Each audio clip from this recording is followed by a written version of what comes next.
Welcome to Samba Samba. Enjoy the video. In this video, I will explain how to make your deck in Clash Royale.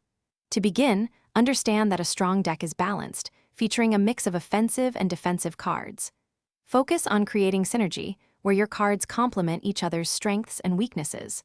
Always consider your personal playstyle, whether you prefer aggressive pushes or a more defensive approach, and build around that.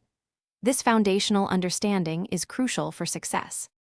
Next, identify common deck archetypes such as beatdown, siege, or control, and choose one that suits you.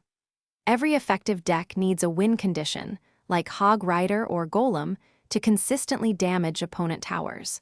You'll also need defensive cards to stop enemy pushes and support cards to enhance your main strategy. A balanced mix ensures you can handle various opponent strategies effectively. When building, aim for an average elixir cost between 3.0 and 4.5 to maintain a good cycle. Crucially, ensure your cards have strong synergy.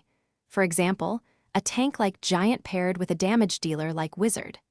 Include both ground and air targeting units for versatility, and always have at least one spell card, such as Fireball or Zap, for direct damage or crowd control.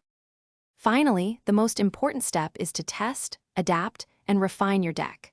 Play numerous matches to identify any weaknesses or strong matchups.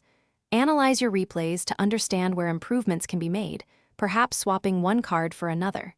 Make small, incremental changes rather than overhauling your entire deck. Consistent practice will help you master your deck's mechanics and timings, leading to more victories. Thanks for watching. Consider subscribing if we helped you.